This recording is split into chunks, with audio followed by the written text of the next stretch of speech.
So I wanted to bring you on a little walk down here to the creek.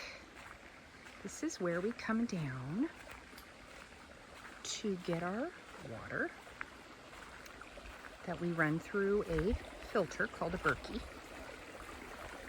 And isn't it beautiful? I'll show you up. There it goes up. It runs through our property and then around here. Isn't it lovely?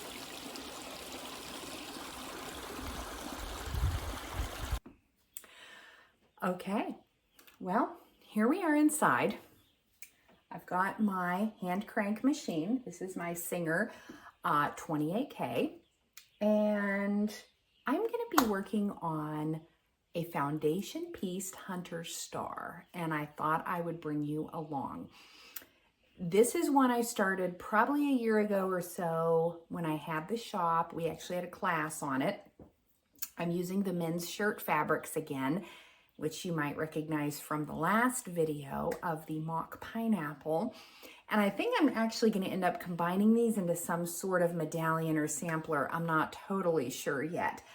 But I'm going to tilt you down to the floor and you can see where we're started. Actually, we're just going to zip down right now. Okay, there is what I have so far.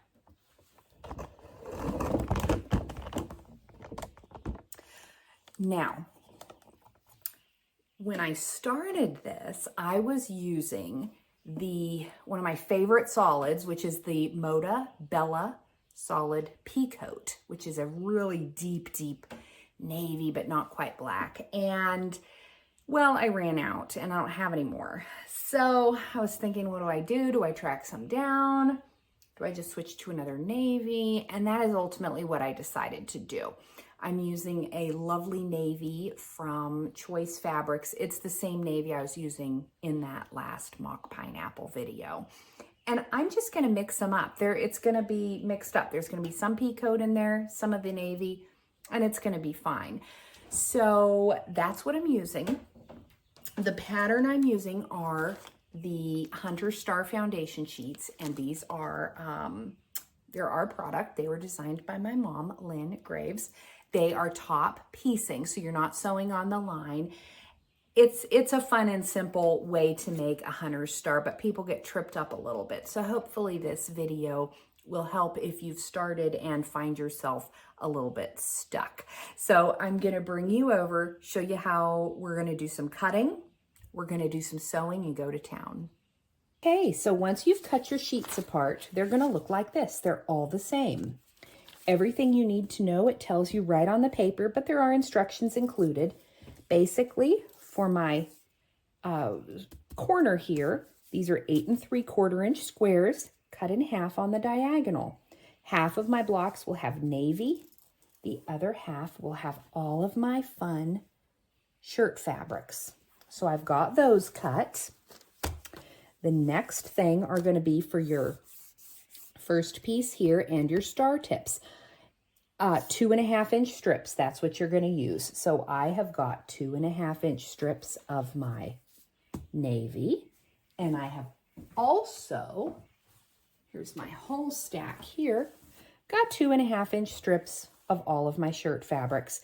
Some of the shorter ones are going to work fine for the star tips, which are right here. The longer ones will work perfect for this number 1 piece.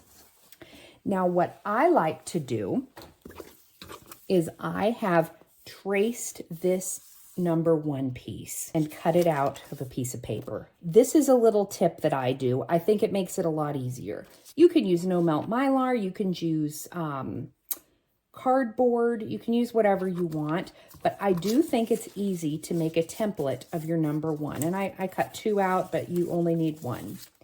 Then what I do is I like to take my strip of fabric, let's turn some light on here, okay, 2.5 inch strip, and I like to lay down my number 1 piece that I cut out And then I like to cut it out. I just think it's a lot easier. And I just lay this on there and cut. And I'm gonna lay this on here and cut. These I can use for other things. And I also think I'm gonna be making a string quilt too. So I'm putting those in a little stack over there. And here's our number ones. We're gonna do that with the navy as well as with our shirt fabrics. Now what I like to do, I usually have a glue stick handy. You don't want to go overkill, but I like to just stick a bit on there. You do not have to do this. You could absolutely just use a straight pin. I just think it's easy to do that, and then I make a whole stack of them. See how this fabric fits right inside those blue lines? That's what you want. You want to be able to see those lines. I think my glue stick, there we go. Again, you could use a straight pin for this if you don't have a glue stick handy. There we go. And now we are ready to start sewing. We're going to cut 2.5-inch strips for our star tips, and we've already cut our triangles. Let's move over to the machine. Here we are at the machine, and what I want you to see is that we are on piece number 2. We've got one stuck down, we've got number 2. I'm going to take my strip and lay it down along the blue line right there, okay? Face down. And the tail of my strip is hanging down in my lap for this piece. I'm going to put the edge of my 1/4-inch presser foot right on the edge of that blue line. We're not sewing on the line, but we're using a line as a guide. And now we're going to stitch. Oops, wrong way. I want to shorten my stitch, and on this machine, it's right here. There's a knob, and I'm going to go, I think it's lefty-loosey. Sometimes I forget. We're going to see if that went short. That went bigger. No, that's getting shorter. Let's go a little more, unless I'm going the wrong way. There we go. You want a short stitch anytime you're on paper. If you don't have a short enough stitch, there we go. It's going to be hard to get the paper off, and you're not going to like it. What we're going to do now is trim. Now, I like to use these bent offset embroidery, machine embroidery scissors. I think they work really well for foundation piecing. We're going to snip our thread. Okay. I'm going to lift you up so you can see exactly how I trim. So here's our piece. We sewed along the line, so our 1/4 inch is just inside the blue line by 1/4 inch. I'm going to flip this back, and now I need to trim here. Now I want to be able to see that blue line for when I sew this piece on. So I like to finger press it back, and then my scissors slip right inside and trim that off. Now I can see the lines for when I place this piece down. This outside edge, I'm just gonna snip it off. There we go. And now we're gonna rotate and do this side. So what I'm gonna do now is rotate, and I'm gonna place a piece along the edge here. Now, I'm gonna get another strip. I'm keeping it scrappy. And the way that I am doing this design, these two are going to be the same fabric, meaning my dark. These two are going to be the shirt fabric. The other half of the blocks, these two will be shirt fabric and these two will be navy. Now I'm going to lay this along the line here. And here is what you want to remember. You want your tail of your fabric going up that way, so that when you sew it and flip it, you have enough to cover, okay? So you always want your tail of your fabric going that way, towards this bottom big edge of the triangle. That's a big thing that trips people up. Let's go down and sew this piece on now. Now, I just went to the machine and I put my 1/4 inch foot here and I sewed all the way down the line. So again, running the edge of my 1/4 inch foot with the edge of that blue line. I flip this back like so. Oops, I got a little crinkle, but I think it's up at the edge and it isn't gonna matter. We will find out. We're gonna flip this back and I'm gonna trim again, right along that line, like so. Now I can see the line. Down here it doesn't matter, and let's pull that back. Yeah, my crinkle that I got is gonna be outside the edge, so it's fine. We're just gonna pretend it never happened. Got it? It never happened. There we go. Now it's time to put on our big triangle. I'm gonna do the same color as this for my big triangle. Here we go. Now here's a little tip for placing this. You're gonna notice a little dashed line right here. If you take this long edge and fold it and put a crease, there's a little crease there. You can line that little crease up with that, and it's gonna be centered perfectly. Let's go to the machine and sew it. So here we are. You can see the edge of my triangle right along that blue line, and I'm putting the edge of my 1/4 inch foot right along the blue line, and I'm gonna stitch all the way down.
And now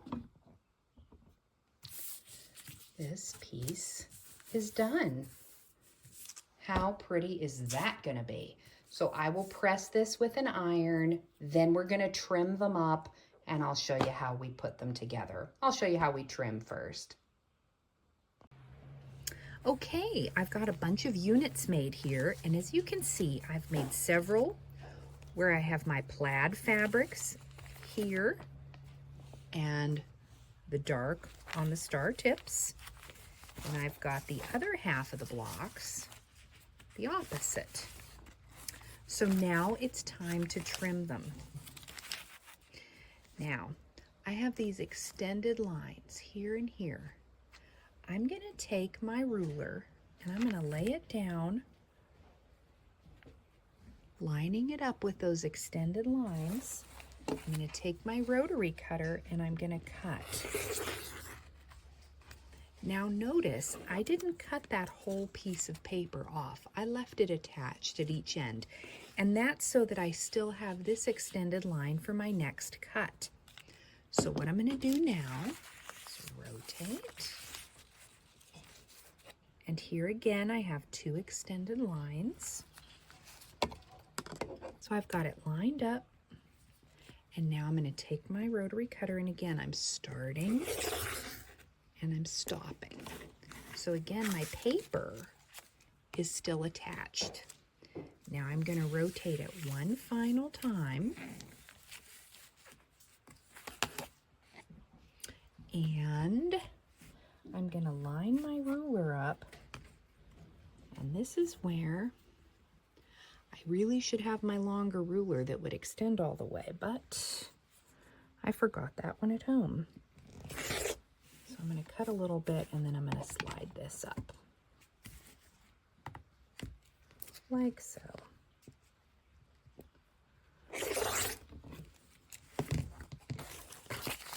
And there is my piece, all trimmed, just like so. Now what we're gonna do, personally, I like to remove the paper at this point. And here's a little tip. Put your finger down on the edge there and pull. And that'll help to not loosen any stitches. If you're having trouble, anytime you're removing paper from any sort of paper pieced project, if you just sort of put your finger down on the edge of the thing there and get it going, it just comes right off. And this is where that short stitch comes in handy. And it just removes. Even where I used the glue stick, I used one of those school glue sticks, so it really doesn't, it comes right back off. And there's our piece. Next thing we're gonna do is stitch 2 together. Okay, what I have done, this side of my block, that's not sewn yet, all right? I'm starting halfway down here and I've got my 1/4 inch foot on the edge, and I'm gonna take a few stitches. You know what, I can lengthen my stitch back up to normal now. There we go. Now, here we are, we're coming to the intersection and we can take a little peek. And if we need to sort of shift it, we can. That's gonna match right up from what I can see. So I'm gonna just put that back down and I'm gonna just go for it. All the way down, straighten it back out here.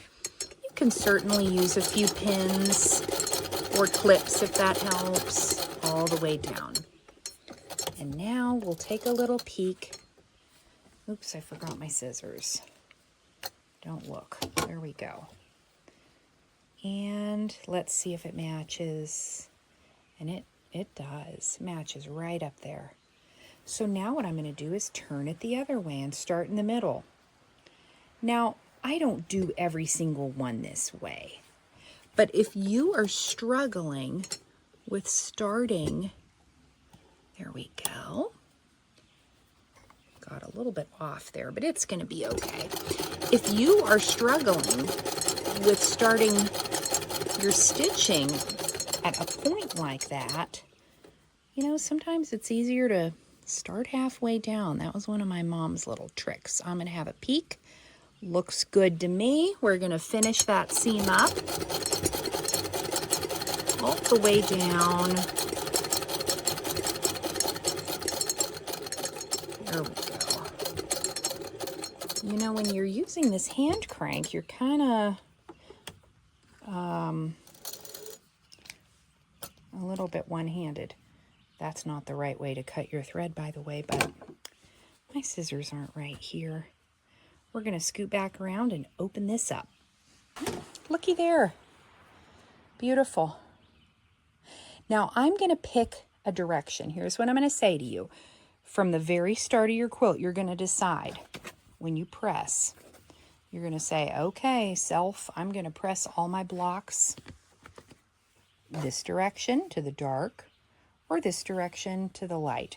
Just pick a direction and stick with it, okay? So that's what we're gonna do. And then when we put 4, the neighbors are setting off fireworks. Happy 4th. Okay, when we put 4 of these blocks together, it's gonna make a beautiful star. I hope you've had fun. So this is just an interlude. I'm not sure where this piece will go into the video. People ask a lot of questions and I thought I'd show you. So there's the crick. And I hope you've enjoyed watching. I really appreciate the comments that you post below. Feel free to post any questions that you have. When I started trying this channel in earnest, it never occurred to me that these off-grid sewing and quilting videos would be the ones that gain the most traction. So I'll certainly be doing more of those. And I think my next video is gonna just be kind of a come along with me and see what the cabin is like, and I can show you more of the cabin and how we do things like the water and all of those things that we do without electricity or running water or anything like that. So if you have any questions in those regards, post them below, and I will certainly try and address all of those. So I hope everyone has just a lovely day, and we will spin right around. And I'm sure someone's going to ask, and yes, this road does go right through the creek, but barely anybody drives on it, so it's really not a big deal. And so yeah, the road goes through it. We're out in the wild. Here we go.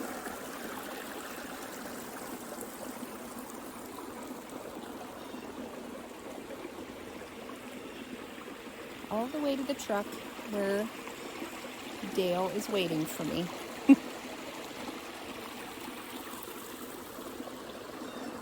See you next time.